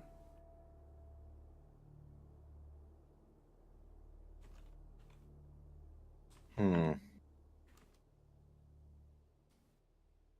right.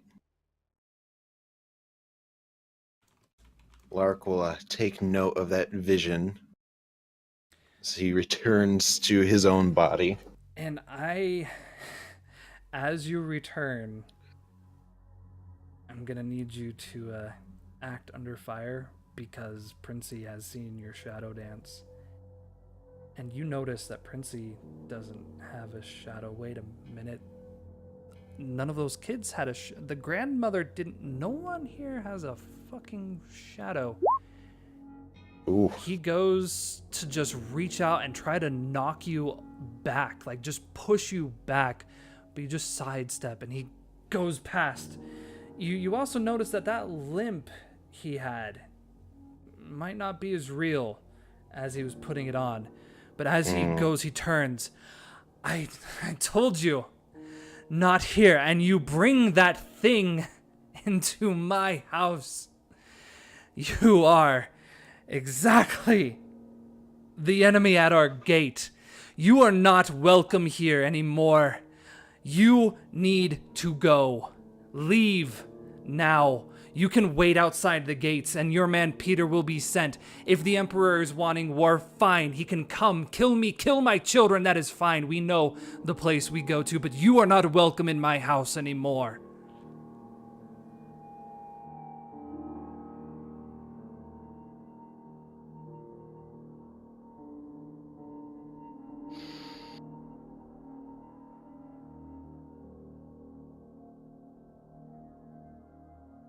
And he just, as he walks forward, he just says, "I'd like to thank you for making my decision that much easier."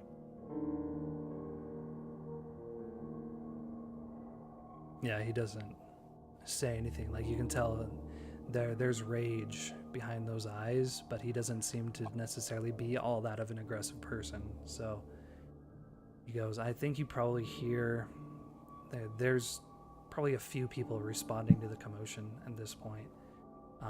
They don't have a ton of guards, and even that you can call them guards is pretty low.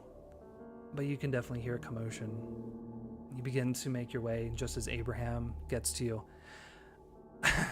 Sam, she's fucking going. I don't know. She's crazy, Lark. Fuck. Why are those men running at? Why do they look so mad? Do we need to go? Is this it? Is this what you were talking about? Do we need our knives? We are fine. We may leave. And oh, I think I just came up with something that oh boy. Um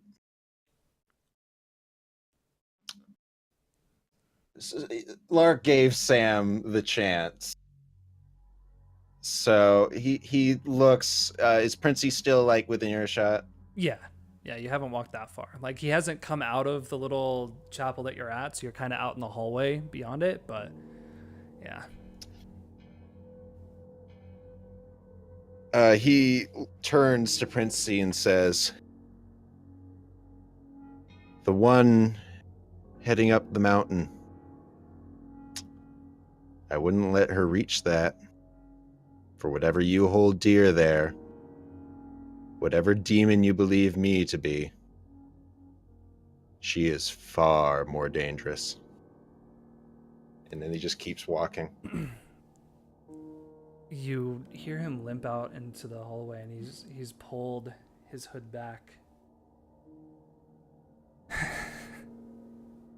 Not all demons hide in darkness. No, I see there is light within her. She's welcome to go there. She will be welcome here, but you and your kind, the kind that bathe themselves in shadows and follow the will of this vengeance being, the one that has caused the mess beyond those hills and forced us to hide for so long. No, you will not be welcome. As I said, if you are an emissary of the Emperor, I do not wish to trade with someone that deals with your kind. So bring your war. Bring your violence. My family is prepared. Can you say the same? Now go. Lark just exits. As you, yeah. Actually, he is going to have one sly comment. Sly comment. He just says, "That's fine. I don't care much for graveyards." Absolutely. Yeah, there's probably two of the, again, younger men that run and just make sure you leave the gate, and as soon as you do, just it closes. The twins Did they- here. Go ahead. Did they give me my knife back? Well, that's the whole thing. The twins are still outside, and Okay. they hear the gate close, and they seem to have an idea of what's going on, maybe. But they're definitely waiting for you at the bottom of the hill. So Lark just reaches them and holds out his hand, like, "Come on, give it back." One of them goes over, grabs the knife, hands it. Well, Lark takes the knife, and he just looks to the twins. "Tell me, what has your god done for you?" given us life. Only for it to be taken. Mortal life is nothing more than a leaf on a tree, gone for once, only to be regrown, renewed the next spring. I have a quick mechanical question. Mhm. Healing touch, can I use it on myself, or does it have to be someone else? When you put hands, skin on skin on a wounded person, does not say anything about you not being that wounded person. So, All right. How is like the whole caravan watching and everything? No. At this point, like the commotion was heard, but Look is down there. Look's confused, but for now, all he's seen is the twins hand you your knives, so he hasn't quite registered. So really, Okay. it's just you, Abraham, the twins, and Look down there. The rest of them were deeper somewhere in the cavern, so it's hard to tell if they've recognized. I so desperately wish that Sam had stuck around for this scene. Lark grabs the knife and stabs himself. Right. Okay, Dusk, tell me how can Abraham step in to stop this? Um, I don't think she accounted for having to protect Lark from himself. Yeah. But got an shoot. When he goes to stab the hand, when he goes to stab himself, Abraham's hand just slightly juts out to try and grab the knife, and instead takes the knife into his hand. I mean, I don't think he's expecting that. I'm not It sure would took- anyone was expecting that. To react quick enough. So Yeah, no, I mean, honestly, I think it's gonna be like, if anything, he's probably gonna try to tackle. I don't know. Yeah, I don't really think there's gonna be a way for him to do that because it's hard for him to read you. This is such a spur of the moment decision. So, yeah, no, I think honestly, in that case, we're just gonna do the take harm move and All right. see what happens. The knife is 2 harm. Divine protection gives me 1 armor, Right. so it is 1 harm. if Identity's like, what the fuck you doing? What is this? Again, somewhere as she's walking up the hill, Sam just feels vindication. All right. So it's a midi wound. It is. So yeah, you lose your grip whenever you lose track of someone. Yeah.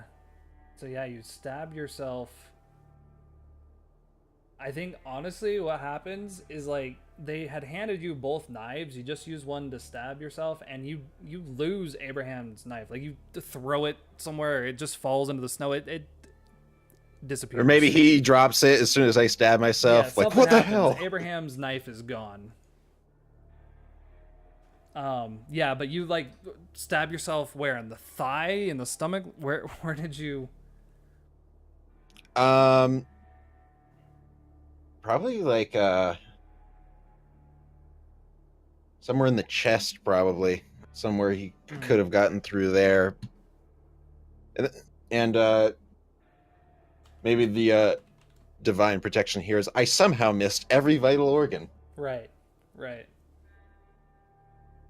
And then I just pull the knife out, and my hand goes over the wound as I use healing touch.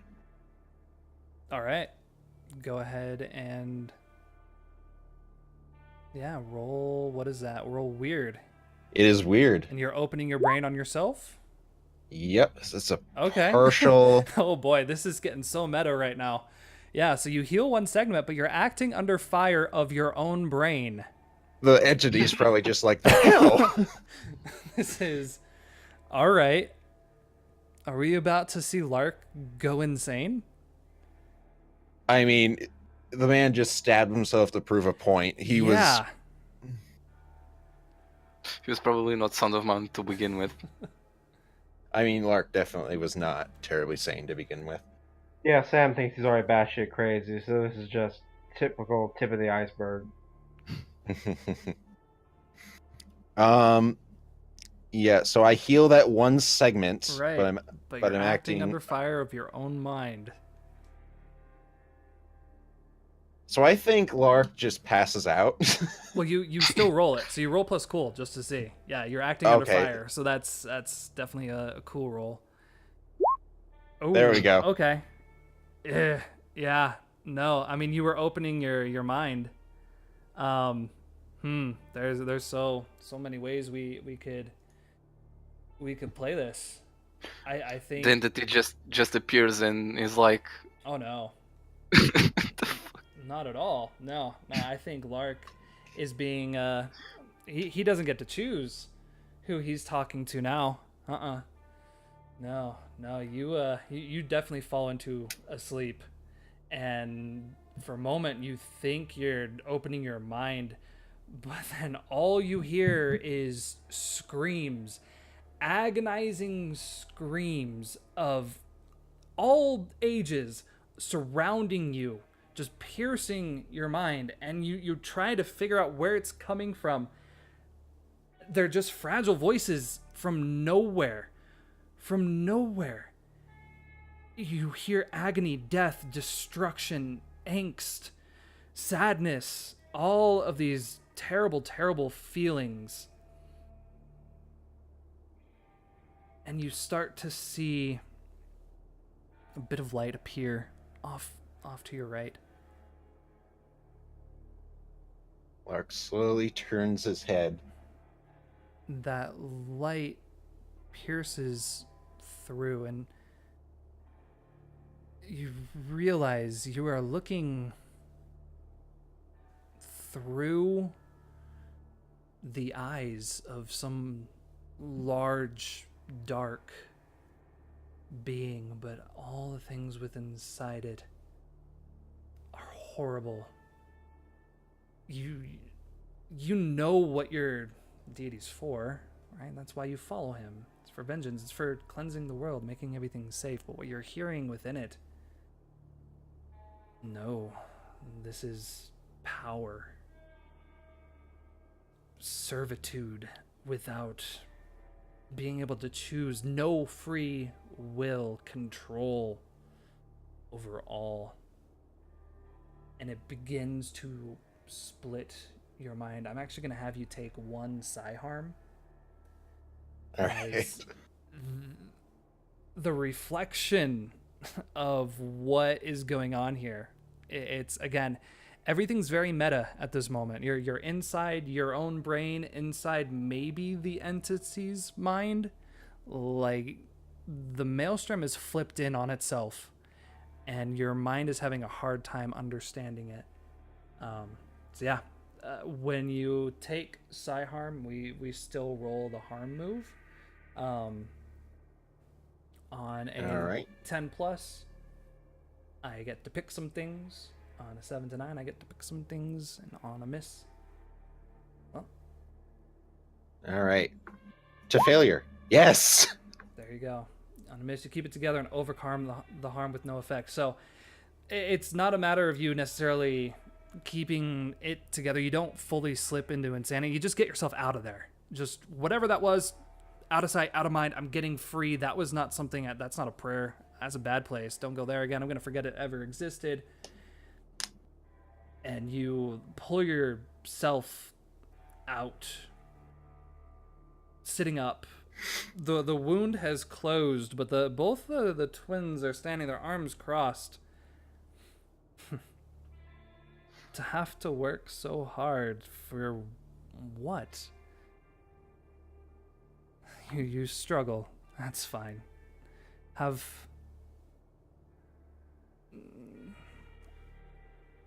Be safe on your way home.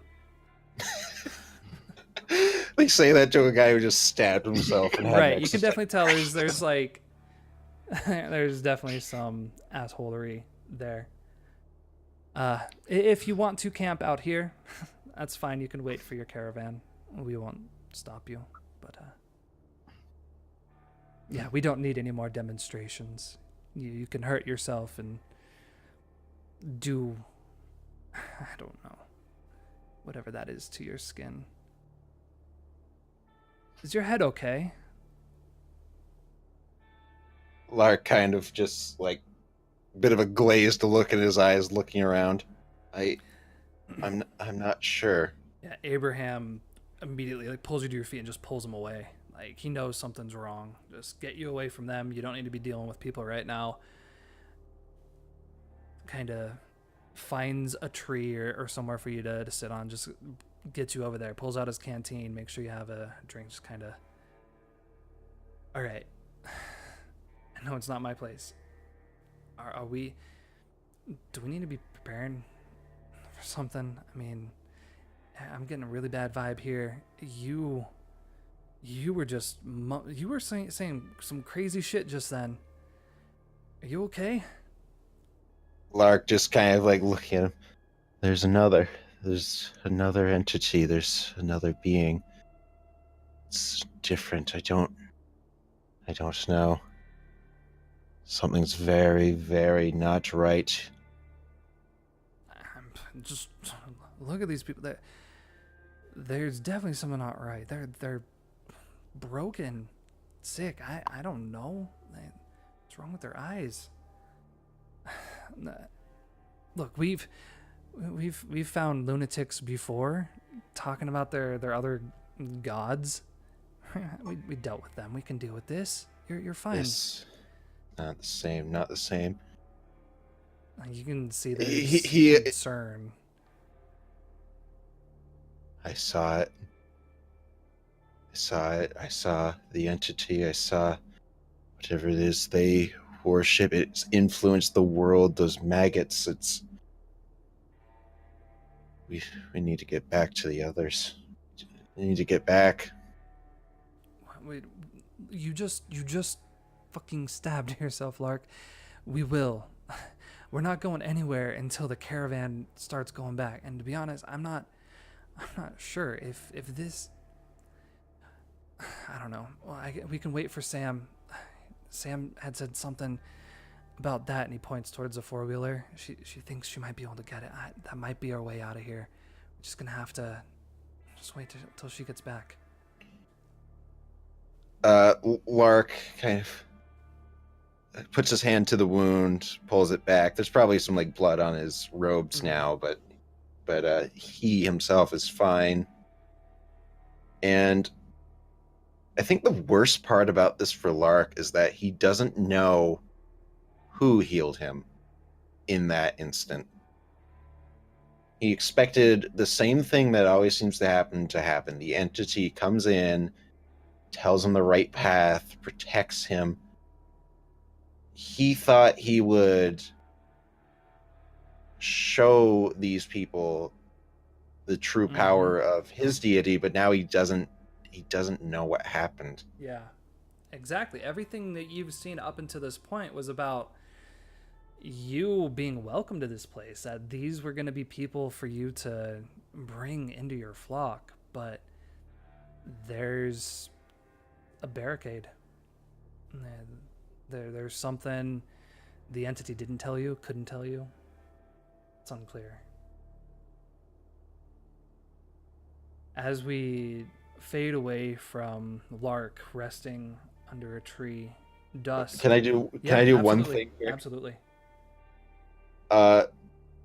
Lark's gonna just try to trust this. No, he's going after Sam. Okay. Absolutely. Yeah. Fuck this. She's your way out of here right now. So yeah. I perfect. That works. That you begin to head off. Sam's making her way through the trees. We see Dusk kind of getting to the entryway and just about to open the door to meet with the Emperor. And I think that's a perfect point to hit the old pause button. And when we'll come back, we'll check out Old Hilltop and the conversation with the Emperor. And go from there. All right. So let's do our end of session and basically go down the line. If you had anyone that had, do your hex thing, go through. I know it's still tough because we're still separated, but and Lark just had his mind blown.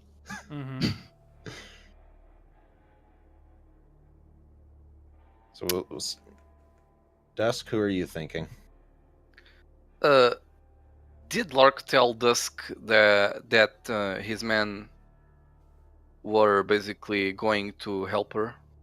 I think that scene on the tower before he actually left the castle, he said something, at least hinted at that.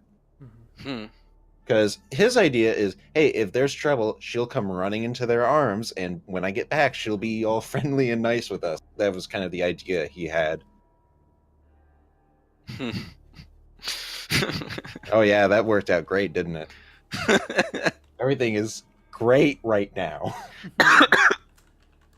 Yeah. We'll see about that. But well, at least Rourke did heed her call, so I think she finds Lark more trustworthy. Okay. So yeah. Some serious brownie points.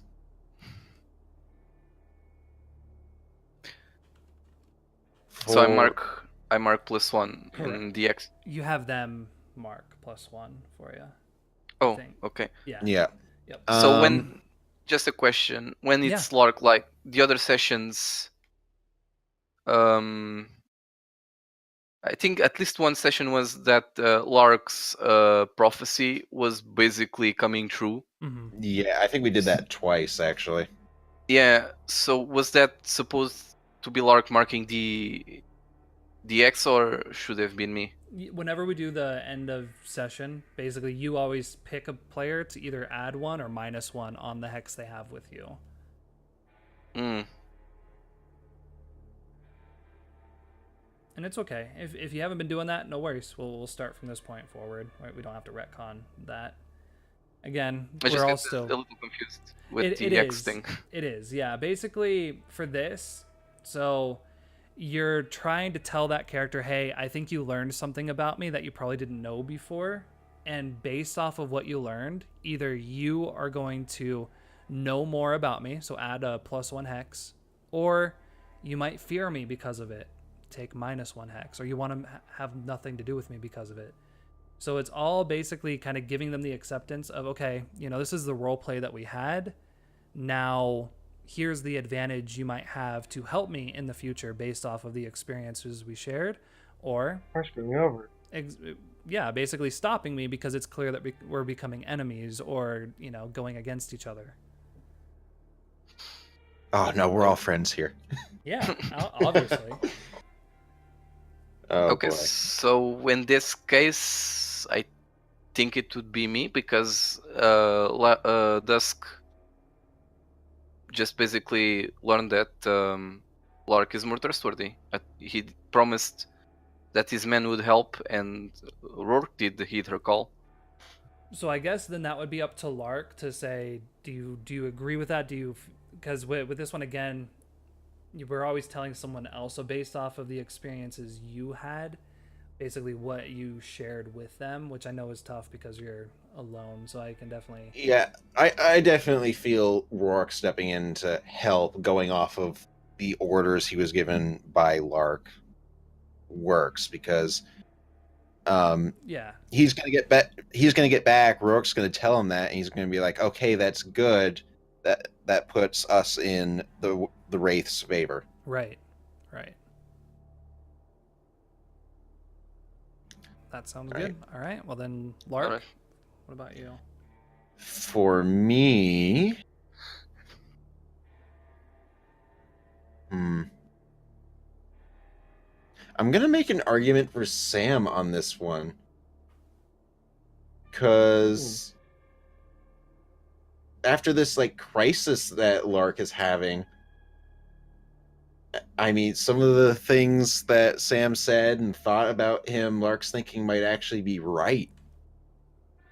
He's having doubts for the first time in his life, and it's making him think more about the way people like Sam treat him. Uh-oh. You stabbed yourself and gone all goofy. The saddest part of this is that I think stabbing himself gave him a moment of clarity. Yeah. Nothing like a bit of shock to get the blood pumping. Eureka. It works. Stab myself, it worked. Oh my god. We're saved. It's like Deadpool shooting his head off to see if it would regrow. It works! Oh my god. And what about you, Sam? The only one I could possibly make a single bit of argument with would probably have to be a Lark. Right. Not because they've really done anything hard this thing. It's just the fact that he's the only one she knows about. Right. Yeah. We'll get that. We'll get back together. I think we're all having fun adventures on our own, little side adventures, but yeah. Oh boy. Oh yeah. Awesome. Yeah, that Well, go ahead. Lark is like one or two failed open your brain rolls away from just spending the rest of this campaign in the fetal position. They're just kind of funny since Sam hasn't failed once. Right. Oddly enough, yes. Yeah. Yeah. No, there were a decent amount of fails. I actually had like 7 or 8 fails last night in my City of Mist game. I don't know. Roll20's being mean these days. I don't mind though. It creates some very interesting story elements. So Yeah, it does. It's whole a, situation. we've had in the really good castle- luck. yeah. We have not had that many fails in this campaign. Mm-hmm. True. Yeah. At least when it matters, I guess. Mm. Well, in that case, Yeah, yeah. they have positive I mean- checks. You did have a fail when it mattered, and you saw the results. Yeah. Well, I'm gonna go ahead and wrap up the video here. So, as always, thank you 3 for playing, continuing this story right along. We definitely got some more developments, and I look forward, as always, to next week. Thank you anyone that might be watching out there on the YouTubes. And well, that's all I have for you fine folks. So we will see you again next week. Thanks a lot. Bye. Ta-ta.